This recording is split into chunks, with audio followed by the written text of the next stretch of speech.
This channel does not promote or encourage any violence, harmful, or illegal activities. All content provided by this channel is meant for educational purpose only. বাংলাদেশে থেকে হিন্দুদের কোনো পূজা পার্বণ অর্চনা করা যাবে না। আমি কেন বলবো? আমি ডিসিশন নেওয়ার কি? আমার নামে মিথ্যা মিথ্যা কেস দিচ্ছে মিডিয়াগুলো, তথ্যগুলোকে মানে কথাগুলোকে কেটে কেটে প্রচার করে আমাকে বদনাম করছে। বন্ধুরা, বাংলাদেশের এই মেয়েটাকে চিনতে পারছেন? এই মেয়েটাকে নিয়ে রিসেন্ট আমি একটা ভিডিও বানিয়েছিলাম, একটা নয় আমি দুটো বানিয়েছিলাম। সেখানে এই মেয়েটি ভারতের 7 সিস্টারকে এক টানে নিয়ে নেওয়ার কথা বলছিল। তারপরে একটা ভিডিও দেখিয়েছি কীভাবে হিন্দুদের পুজো করতে দেওয়া হবে না, ধর্ম পালন করতে দেওয়া হবে না, মন্দির বানাতে দেওয়া হবে না, এই নিয়ে কথা বলছিল। বাংলাদেশে থাকতে হলে বাংলাদেশের মতো চলতে হবে, বাংলাদেশে থেকে হিন্দুদের কোনো পূজা পার্বণ অর্চনা করা যাবে না, এরকম ধরনের কথা বলছিল। বেশি দিন হয়নি, 2-3 দিন হবে, হঠাৎ করে আবার কি বলছে জানেন? না আমি তো বলিনি এসব। আরে অন ক্যামেরা রেকর্ডিং আছে। না না আমি বলিনি, আমার কথাকে অন্য মিনিং বার করা হয়েছে, মিনিং বার করা হয়েছে। আল্লাহ, এদের বয়স কত? মানে এই বয়স যদি এই পরিমাণে চিটিংবাজ তৈরি হয়, আগামীর বাংলাদেশকে নিয়ে ভাবুন যে কী ধরনের চিটিংবাজ ওখানে বসে আছে। সবার আগে ভিডিওটা দেখুন। আচ্ছা, আপনার এখানে একটা ওয়ার্ড মিস্টেক হয়েছে, সেটা হচ্ছে সংখ্যালঘুদের আমি বলিনি। সংখ্যালঘু আমাদের অনেক ক্ষুদ্র নিগোষ্ঠী জাতিরা রয়েছে, হিন্দুরা রয়েছে, বৌদ্ধ খ্রিস্টান রয়েছে, আমাদের তাদের প্রতি কেন বিদ্বেষ থাকবে? এখন আমি বলি, আমার এই বক্তব্যের প্রেক্ষিতে অনেক বিতর্ক হয়েছে। আমি আমার কমেন্ট সেকশনে পেয়েছি, আমি আমার আশেপাশের মানুষদের কাছ থেকে শুনেছি, বিষয়টা নিয়ে খুব বিতর্ক হয়েছে। কেন হয়েছে আমি বলি। আমি প্রথমে ভেবেছিলাম আমার 2টা ওয়ার্ড মিস্টেক হয়েছে, হয়তোবা সেটার জন্য বিতর্ক। আসলে জায়গায় মানে এই জায়গাটায় বিতর্ক ছিল না। বিতর্ক ছিল যখন হচ্ছে আমার এই বক্তব্যের অ্যান্সারগুলোকে নিয়ে কিছু হলুদ মিডিয়া কেটে কেটে প্রচার করেছে। তারা দেখিয়েছে যে আমি হিন্দুদেরকে বলেছি হিন্দুদের কোনো পূজা পার্বণ হতে দেওয়া যাবে না। আমি এই ডিসিশন নেওয়ার কে? আমি প্রথমেই বলি, আমি এই ডিসিশন নেওয়ার কে? আমি কেনই বা এরকম একটা মন্তব্য করব?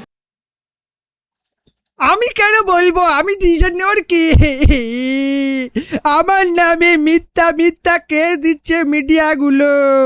কি হলুদ মিডিয়া ভাই? হলুদ মিডিয়া কি জিনিস এটা বাংলাদেশেই পাওয়া যায়।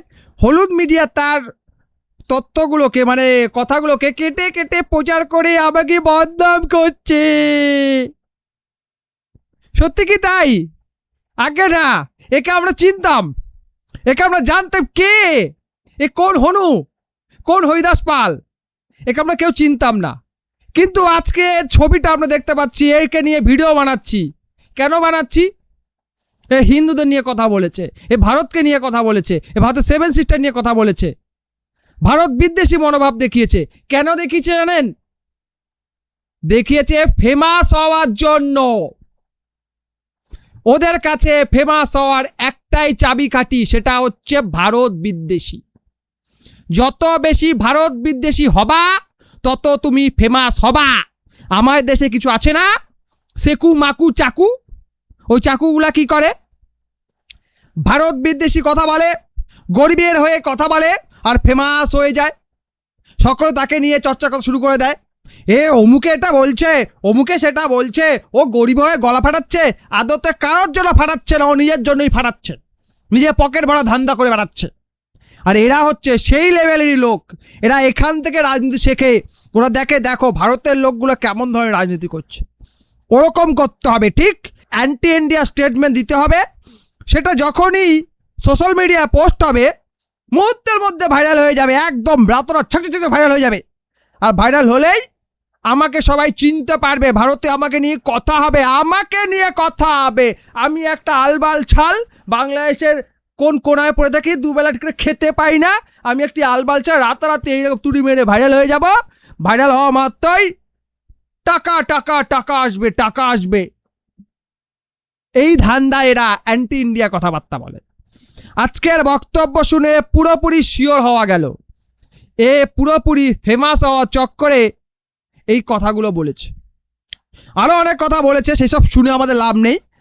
শুধু এইটুকু বুঝতে পারলাম, এদের বা এই জুলাই যোদ্ধাদের দম নেই, সাহস নেই, কারণ পুরোটাই ভাওতাবাজি।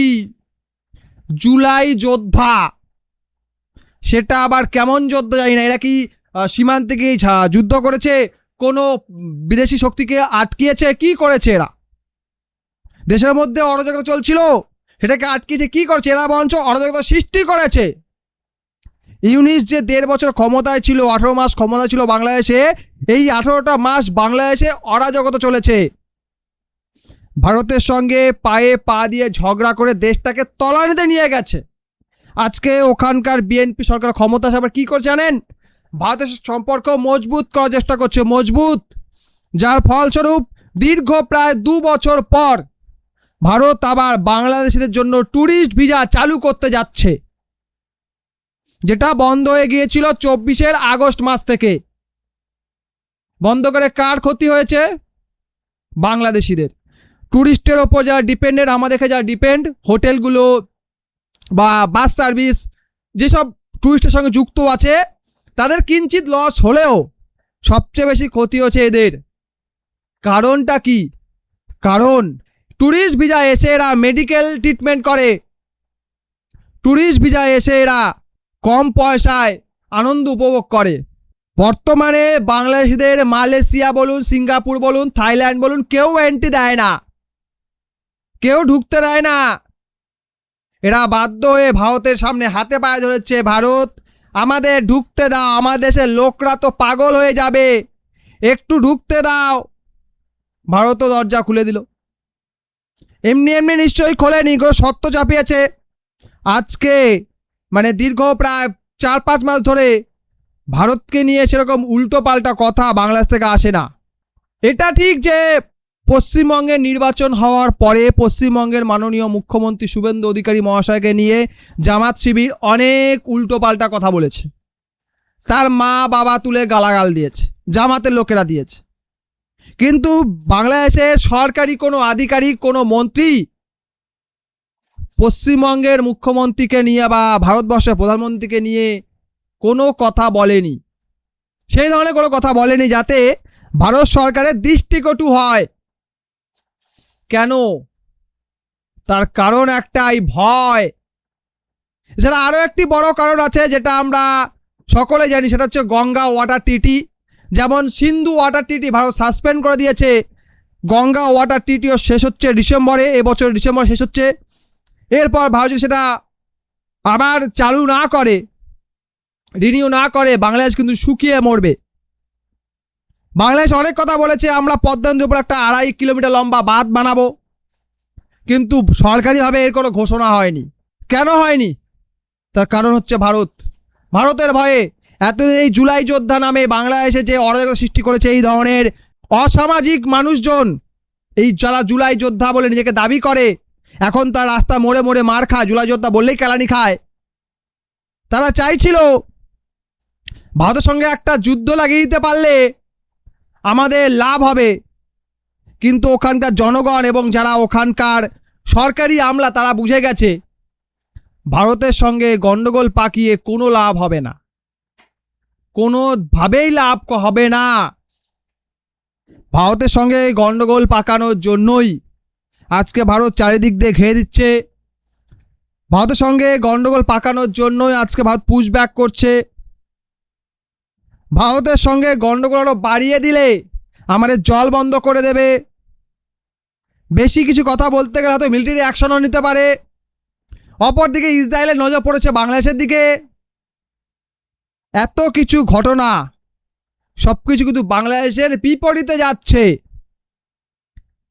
সেই সব কিছু বিচার বিবেচনা করে বাংলাদেশ কি করেছে, ভারত সরকারের কাছে হাতে পায়ে ধরে বলছে ভিসাটা চালু করুন, আমাদের সম্পর্ক ঠিক করুন, হাসিনার আমলে যেমন ছিল সেই পজিশনে নিয়ে চলুন, আমাদের দেশের কোনো মানুষ আপনাদের বাজে কথা বলবে না।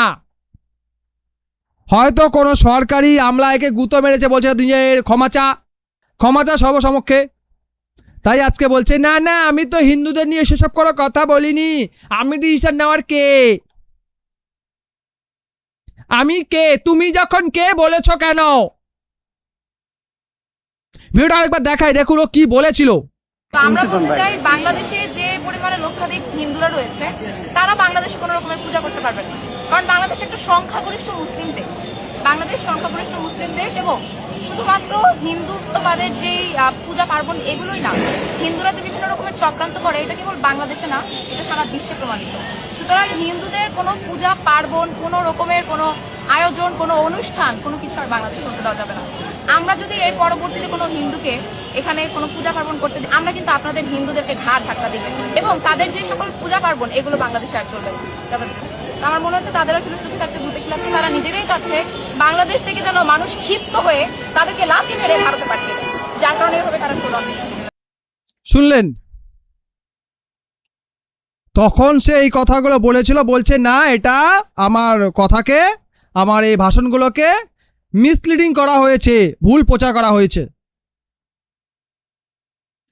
এই হচ্ছে বাংলাদেশি বীজ, এদের কথারও কোনো ঠিক নেই, জন্মেরও কোনো ঠিক নেই। ভিডিওটা ভালো লাইক করবেন, বন্ধুদের সঙ্গে শেয়ার করবেন, এই চ্যানেল নতুন হলে সাবস্ক্রাইব অবশ্যই করবেন। ভিডিও দেখার জন্য অসংখ্য ধন্যবাদ।